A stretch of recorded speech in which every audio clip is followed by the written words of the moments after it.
You think you know what betrayal feels like. I thought I did, until my own father shoved me into a fountain at my sister's wedding. An entire crowd applauded. But as the cold water soaked through my designer dress, all I could do was smile, because I knew a secret they didn't, and my billionaire husband was about to walk through that door and shut them up for good. Can you imagine being publicly humiliated, utterly betrayed, by your own father at your sister's wedding, while the entire crowd claps? My world shattered that day. But what they didn't know was that my billionaire husband was about to walk in and silence every single one of them for good. See, growing up in the illustrious Grant family in Boston, it was a gilded cage all about optics. Our 5-bedroom colonial in Beacon Hill practically screamed success. But behind those polished doors, it was a different story. From the moment I could form memories, I was Sophie's shadow. My sister, 3 years younger, was the golden child. Why can't you be more like your sister? That wasn't just a question. It was the relentless soundtrack of my entire childhood, piped in by my parents, Charles and Victoria Grant. My father, a high-powered corporate attorney, was obsessed with image. My mother, a former beauty queen turned socialite, never missed a chance to remind me I just wasn't enough. I'd pull straight A's. Sophie had straight A's plus all the right extracurriculars. I'd win second place in a science competition. Poof, it vanished, overshadowed by Sophie's latest dance recital. It was a constant, soul-crushing competition I never signed up for. Elena, stand up straight. No one will take you seriously with that posture, Mom would snap when I was barely 12. Then she'd turn to Sophie, proudly adding, Sophie has natural grace. It felt like I had to work twice as hard just to be half as seen. I still remember my 17th birthday. I was actually hopeful, thinking, maybe, just maybe, this time the toast is for me. Instead, my father proudly announced Sophie's acceptance into an elite Yale summer program. My birthday cake? It sat forgotten in the kitchen. And college? No escape. While I was busting my butt at Boston University, working a part-time job, maintaining a 3.9 GPA, my parents, they barely showed up for my events. But for Sophie, they'd travel 4 states to catch every single one of her Juilliard performances. At my own college graduation, my mother's first words weren't congratulations. They were about my sensible career choice in criminal justice. At least you're being realistic about your prospects, she said with this tight, fake smile. Meanwhile, Sophie's arts degree was lauded as following her passion. These little jabs, these 1,000-paper cuts, as I call them, just kept coming. Every family holiday became an endurance test. Every accomplishment minimized. Every perceived flaw magnified. But something shifted during my second year at the FBI Academy in Quantico. I hit my breaking point. I decided to build walls. Not just any walls, but walls higher and stronger than our Boston Colonial. I stopped sharing. I politely declined holiday invitations. I emotionally detached. And the ironic thing? My career soared. I'd found my purpose in counterintelligence, climbing the ranks with a blend of razor-sharp analytical skills and sheer, unflinching grit. By 31, I was spearheading specialized operations my family couldn't even begin to comprehend.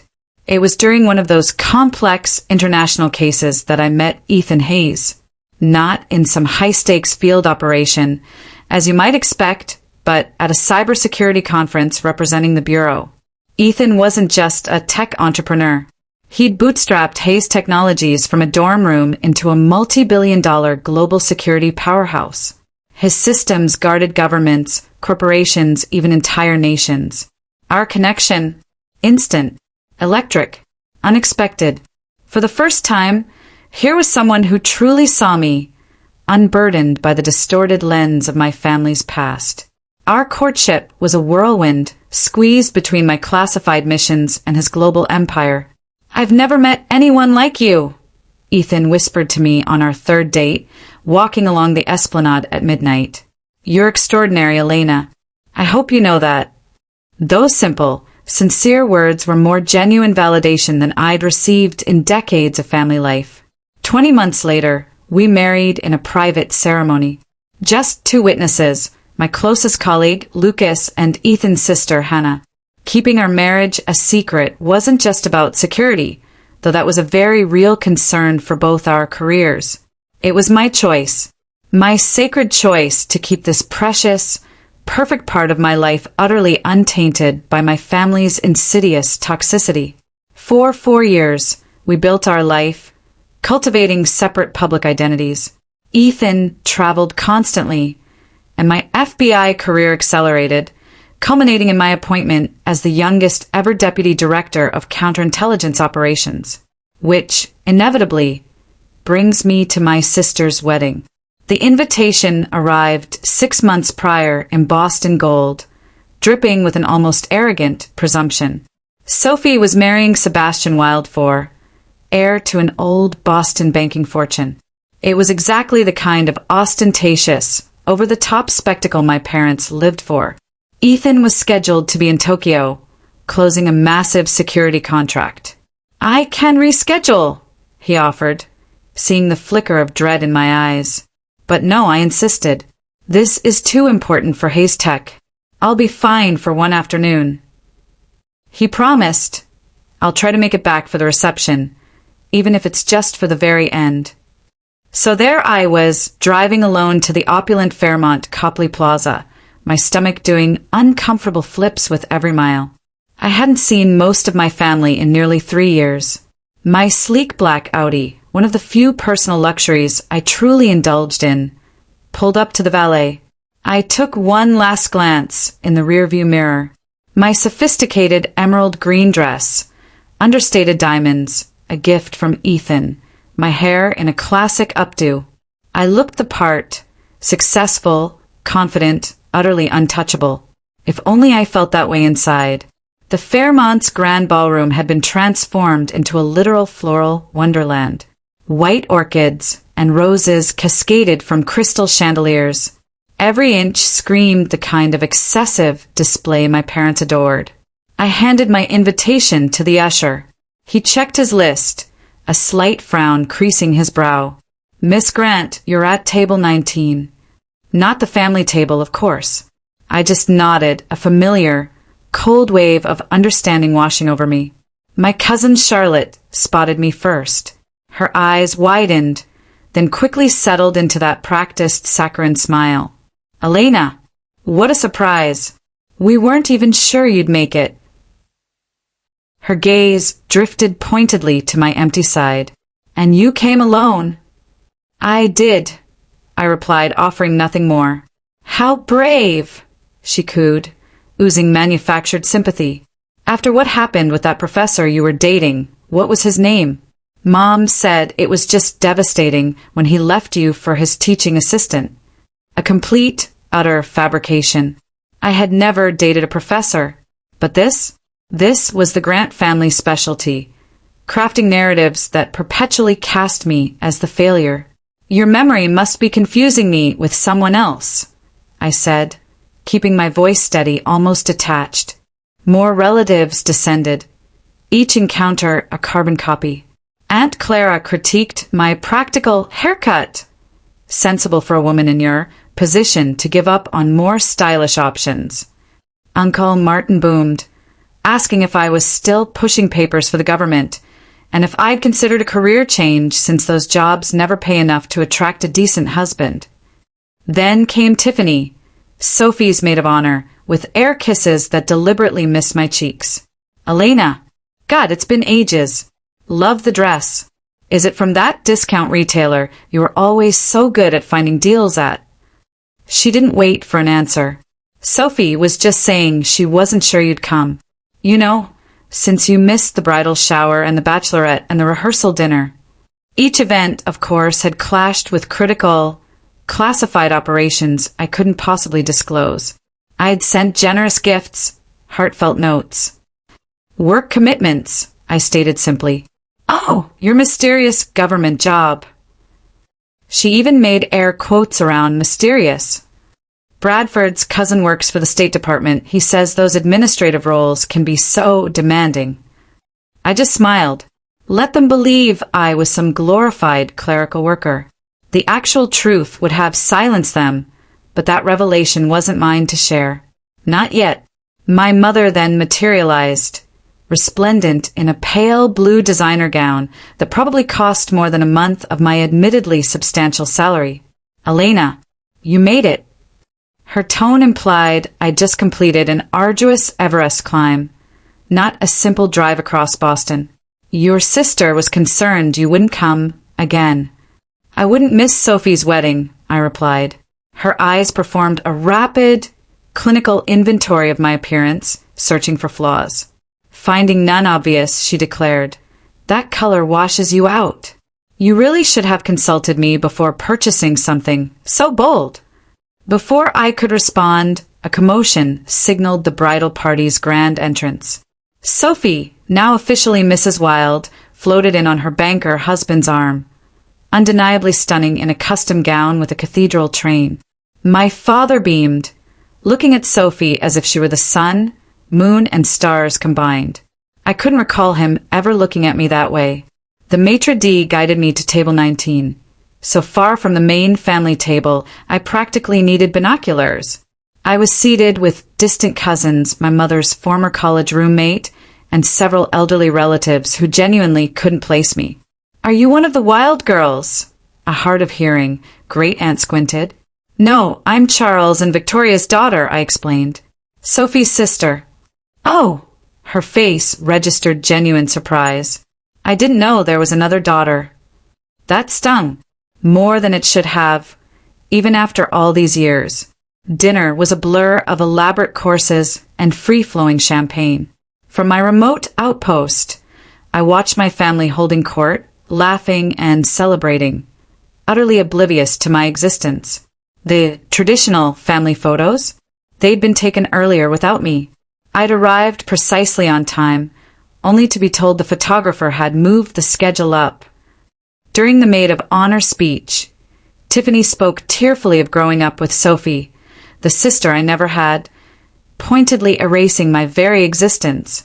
The best man joked about Sebastian joining the Grant family dynasty and how he was trading up by marrying the Grant golden child. I held it all in, sipped water, stayed clear-headed. My wits were essential. Ethan had texted an hour ago, landing soon. Traffic from airport heavy. ETA, 45 minutes. When the dancing started, I tried to join a circle of cousins, but they just subtly closed ranks, leaving me stranded on the outside.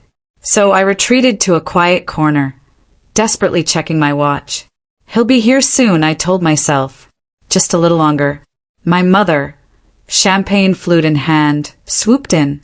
"You could at least try to look like you're enjoying yourself," she hissed. "Your perpetual sulking is becoming a topic of conversation."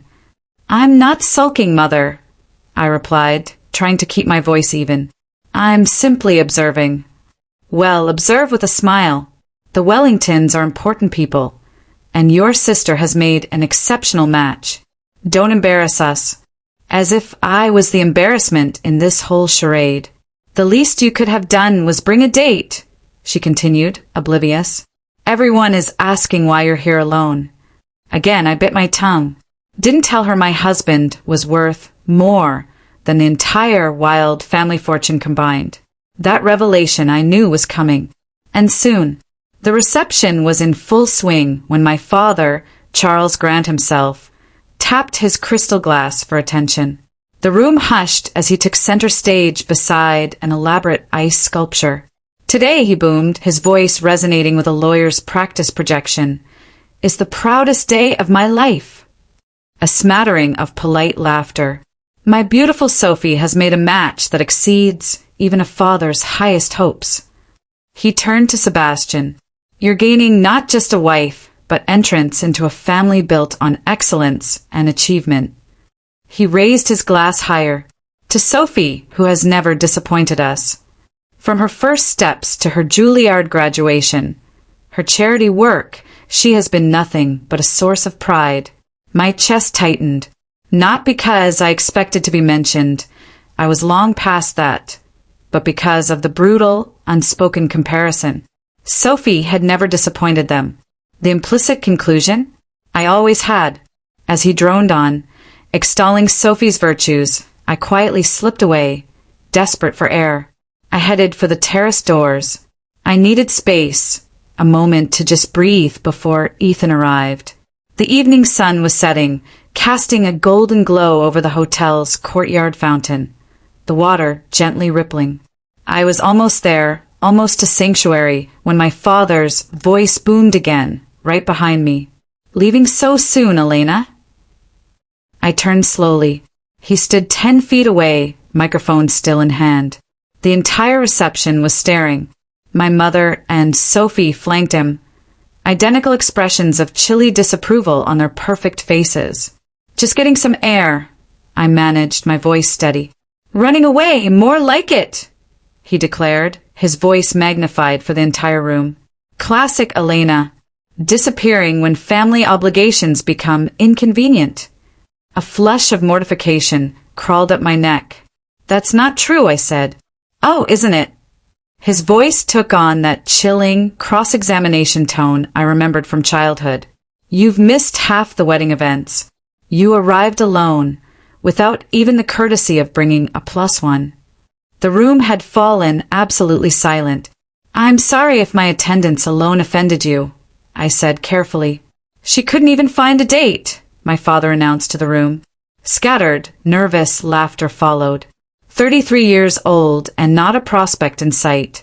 "Meanwhile, your sister has secured one of Boston's most eligible bachelors." The laughter swelled, encouraged by his sickening showmanship. "Dad," I pleaded quietly, "this isn't the time or place." "It's exactly the time and place," he retorted, advancing towards me. "This is a celebration of success, of family achievement, something you would know nothing about." Every word was a calculated barb, aimed straight at the years of carefully constructed armor I wore. I looked at my mother, at Sophie, searching for any flicker of intervention. Nothing. They just watched. My mother with a tight, satisfied smile. Sophie with barely concealed glee, gesturing animatedly. As I drew closer, her words sliced through the ambient noise. "Always been difficult. We've tried everything with her. Absolutely everything.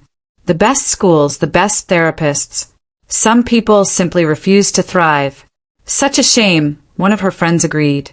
"Especially with Sophie being so successful. Same parents, same opportunities. Genetics are mysterious." My mother sighed theatrically. "Charles and I have accepted that Elena will never." She trailed off, finally noticing me. Clearly, she'd expected me to still be hiding in the bathroom. "Elena," she recovered quickly. "You look dry." "Yes, Mother," I said, a faint smile playing on my lips. I always keep a spare outfit handy. One of many professional habits. Her friends murmured uncomfortable greetings, then found urgent reasons to refresh their drinks. Was humiliating me part of the wedding itinerary? I asked quietly, or did Dad just improvise that part? "Don't be dramatic," she hissed. "You were trying to slink away, as usual.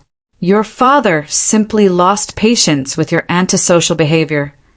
"Pushing your adult daughter into a fountain," I stated, "is not a normal response to perceived antisocial behavior.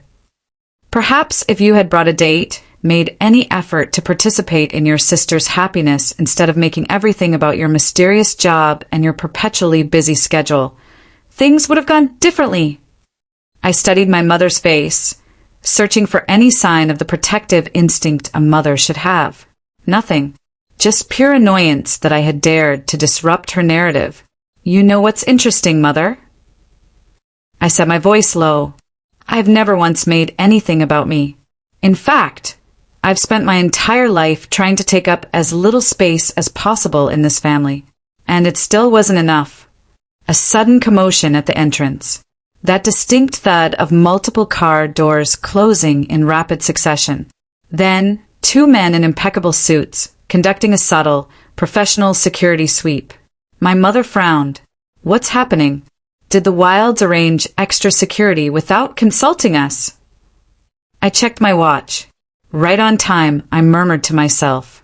A sleek black Maybach had pulled up, followed by 2 more formidable security vehicles. The wedding guests noticed now. Conversations sputtered. The music seemed to dim. My heart quickened, despite my outward calm. For years of marriage, and Ethan still had that electric effect on me. In 60 seconds, my family would finally meet my husband. The double doors to the ballroom swung open with undeniable authority. 2 security personnel entered first, Lucas and Dimitri. I recognized their sharp, alert eyes, scanning the room with ruthless efficiency. Impeccable suits couldn't quite hide their military bearing. Whispers erupted. My father, puffing up his chest, approached them, affronted. "Excuse me," he began. "This is a private event. If you're looking for the corporate conference, it's in the West Wing." Lucas simply looked through him, as if he were transparent. Dimitri touched his earpiece, speaking quietly. "Perimeter secure. Proceeding." And then, Ethan walked in. My husband. He'd always had a commanding presence, but today he filled the entire doorway. 6'2", shoulders broadened by years of swimming, wearing a custom Tom Ford suit that quietly screamed wealth and power. His dark hair was slightly wind-blown.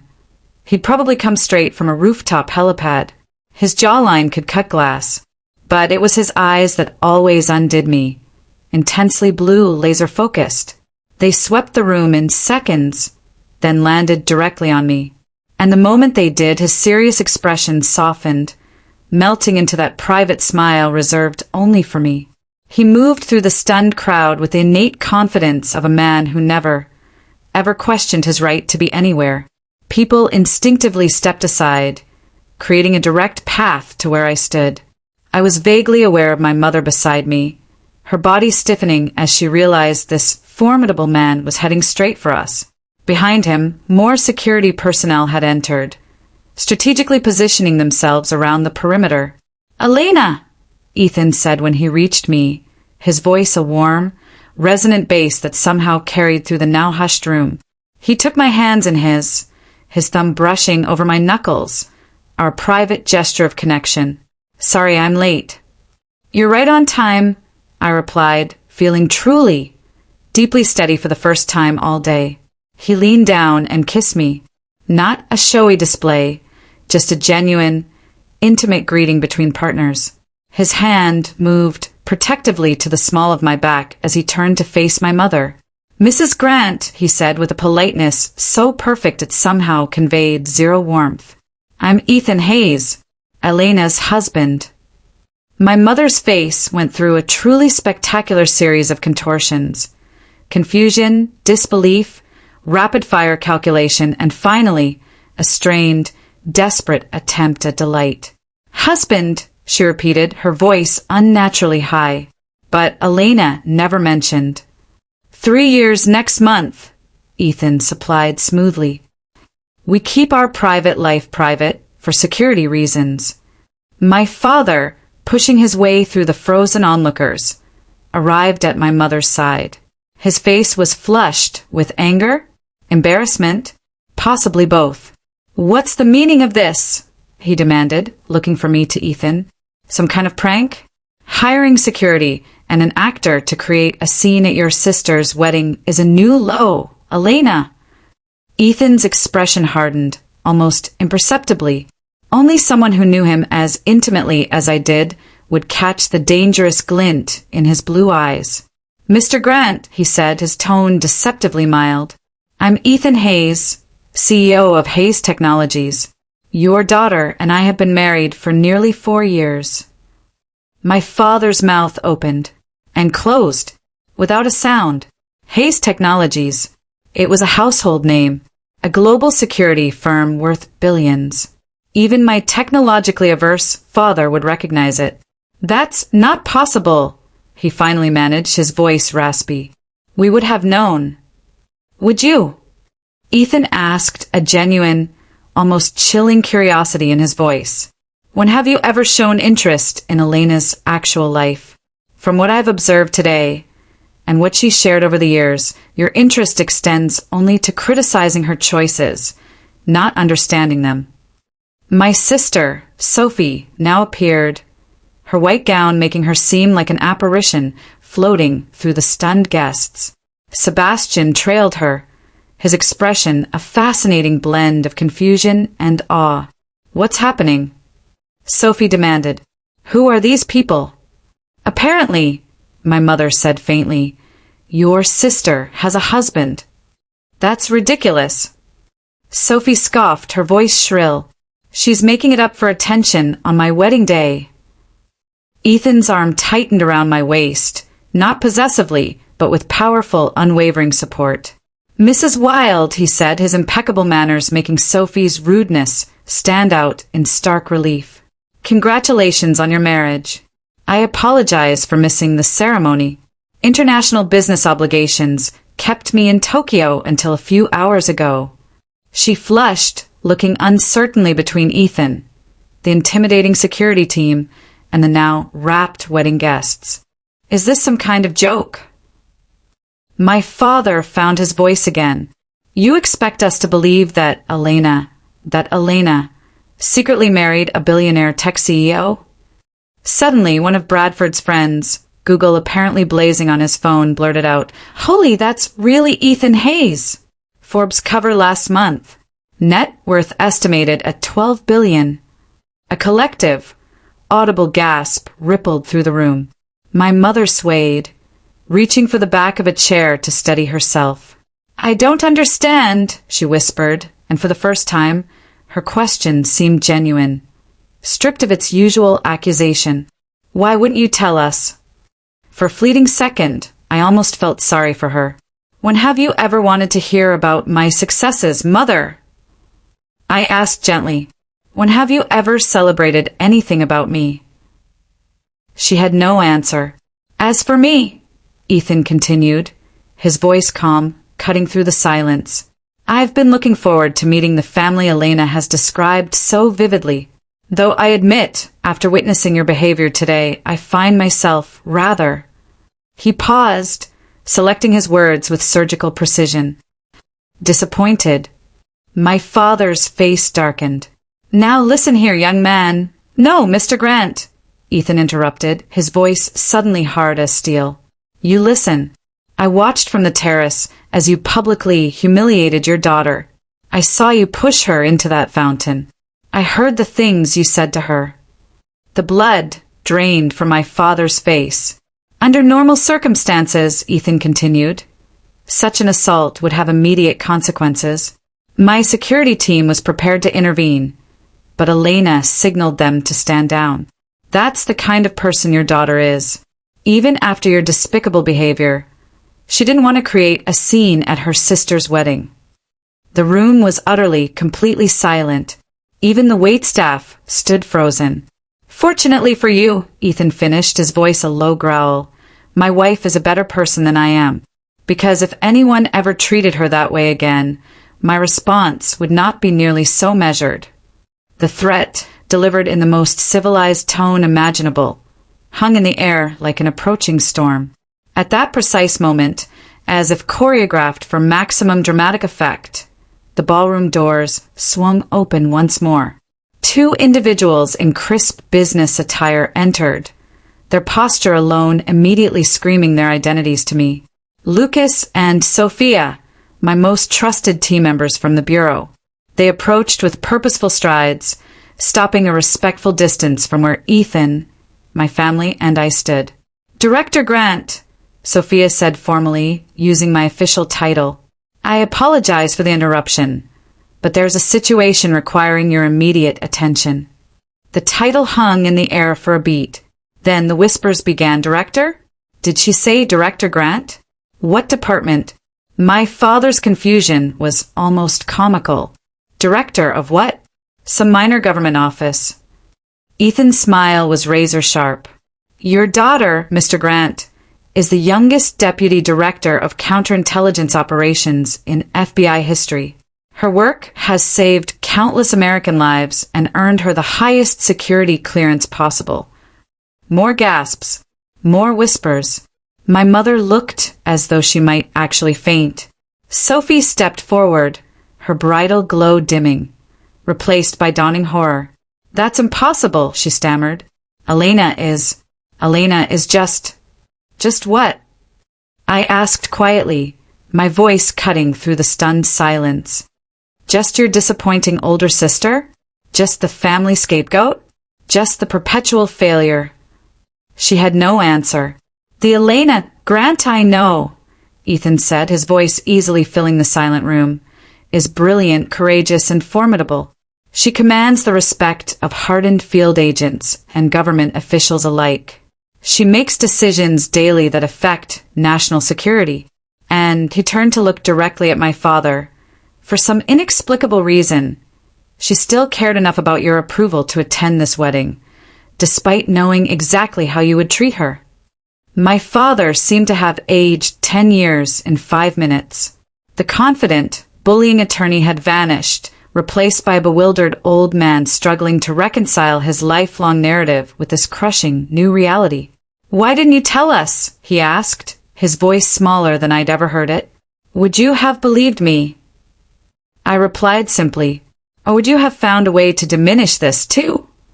His silence was answer enough. Lucas approached, holding a secure tablet. "Director, I hate to press, but we need your authorization on this operation." I took the tablet, scanned the information, and made a swift decision. Proceed with option 2. Increase surveillance on the secondary target. I'll call in for the full briefing in 25 minutes. "Yes, ma'am," Lucas replied, taking the tablet back. The professional exchange happened in mere seconds, but its impact on the room was seismic. This wasn't play acting. This wasn't an elaborate ruse. This was real power, real responsibility, and I wielded it with casual, inherent confidence. Ethan checked his watch. "We should go. The helicopter is waiting, and the Tokyo team is on standby for a video conference at 9 o'clock. I nodded, then turned to face my stunned family one last time. "Congratulations on your wedding, Sophie," I said. "I wish you and Sebastian every happiness." My sister seemed utterly incapable of speech. Sebastian, to his credit, stepped forward and offered his hand to Ethan. "It was an honor to meet you, Mr. Hayes," he said sincerely. "And you, Director Grant. I hope we'll have the opportunity to get to know each other better in the future." His sincerity was unexpected and surprisingly rather touching. I shook his hand warmly. "I'd like that, Sebastian." My parents remained frozen, utterly immobilized. Decades of their carefully constructed narrative lay in shattered fragments around them. "Mr. and Mrs. Grant," Ethan said with perfect courtesy. "Thank you for the invitation. I apologize again for missing the ceremony." My father finally found his voice. "Elena, wait. We need to talk about this. We're your parents. We've always wanted what's best for you. We've always been proud of you." The naked, desperate attempt to rewrite history might have worked in the past, but not today. "No, Dad," I said, gently meeting his eyes. "You haven't, but that's okay. I don't need you to be proud of me anymore." And with that, Ethan and I turned and walked out of the ballroom, my security team falling into formation around us. Behind us, the whispers had erupted into full-voiced exclamations. The Grant family would never be the same, and neither, I knew, would I. The sleek, black helicopter waited on the Fairmont's rooftop helipad, its blades already beginning their slow, powerful rotation. As we approached, flanked by my security detail, I felt an incredible, almost physical lightness. Decades of family baggage seemed to simply fall away, left behind in that ballroom, alongside my parents' shattered illusions. "Are you okay?" Ethan asked, his mouth close to my ear, his voice barely audible over the increasing rotor noise. "Surprisingly, yes," I replied. "Better than okay." Before we could board, Sophia, my team member, approached, her expression concerned. "Director," she said formally, "there's been a development. The ambassador is requesting your presence at the embassy immediately. Surveillance picked up anomalous signals. I exchanged a look with Ethan. This wasn't part of the evening script. Real or performance art? I asked quietly. Unfortunately real, she confirmed. Lucas is already coordinating with the field team. Time sensitive. I nodded, switching fully into professional mode. Reroute the helicopter to the embassy. Alert the duty analyst team. I want a full brief upon arrival.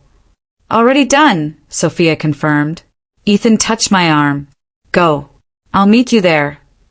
This seamless, effortless adjustment to crisis was the rhythm of our marriage. Two high-powered careers, occasionally colliding with personal plans.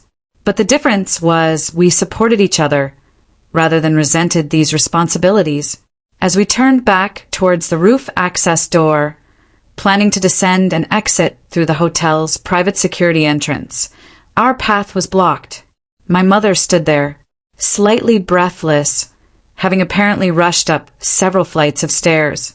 Her perfect coiffure had wilted slightly, and her immaculate makeup couldn't quite hide her flushed pores. "Elena," she said, her voice unusually uncertain. "You can't just leave like this. We need to talk." I glanced at Sophia, who nodded discreetly and stepped back, giving us a moment of privacy. "I have a work emergency, Mother. National security doesn't wait for family reconciliations." "National security," she repeated, as if tasting the words for the first time. You really are what they said. A director at the FBI? Deputy Director of Counterintelligence Operations. "I confirmed it," I said. "For the past 4 years. Before that, Assistant Director for 4 years." She seemed to be struggling to integrate this new information with the deeply ingrained, lifelong image she had of me. "But why the secrecy? Why not tell us? We would have been proud." I finished the sentence for her. "Would you? Or would you have found a way to minimize it? To compare it unfavorably to Sophie's achievements? To suggest I got the position through connections rather than sheer merit?" Her subtle flinch told me I'd hit the mark. "And the marriage," she pressed. "For years?" He said 4 years. "And you never thought to mention you'd married one of the wealthiest men in the country." Even now, her emphasis was on Ethan's wealth, not his incredible character. Even now, status was her primary concern. "Our marriage is private for multiple reasons," I explained patiently. "Ethan's position makes him a potential target. My position involves classified work. And frankly, I wanted something in my life that wasn't subject to the Grant family's constant critique." The helicopter pilot signaled impatiently. Time was short. "I have to go," I said. "There's a legitimate national security situation developing." "Will you come back?" she asked. And for the first time in my adult life, I heard genuine uncertainty in her voice. "To talk? To let us get to know you?" Her question actually surprised me. I studied her face, looking for the manipulative mother I'd always known. Instead, I saw confusion, hurt, and perhaps a dawning realization of all she'd missed. "I don't know," I answered honestly. "That depends on whether you're interested in knowing the real me, or just the successful version that now finally meets with your approval." She had no immediate response. "Think about it," I suggested. "Really think about it. Whether you want a relationship based on who I actually am, rather than who you always wished I would be." I turned to leave, but her voice stopped me once more. "Your father would never admit it," she said quietly. "But he was wrong today. What he did was unforgivable. It wasn't quite an apology, but it was more acknowledgement than I'd ever received." "Thank you for saying that," I replied. "I need to go." As Ethan and I boarded the helicopter, I glanced back. My mother was still standing there, a diminished figure against the vastness of the Boston skyline. For the first time, I saw her not as the intimidating matriarch of my childhood, but as a woman who had constructed her entire identity around appearances and social standing, now facing the utter collapse of her carefully maintained illusions. I felt an unexpected pang of something akin to compassion. The embassy situation? Legitimate but efficiently managed. Encrypted communications, a potential security breach. My team contained it all within 2 hours. By 11 p.m., Ethan and I were finally, blessedly alone, in our penthouse overlooking the Charles River. "Some wedding," he remarked, loosening his tie as we stood on the terrace, the city lights reflecting off the water in a shimmering tapestry. "Not quite how I planned to introduce you to the family," I admitted, slipping off my heels.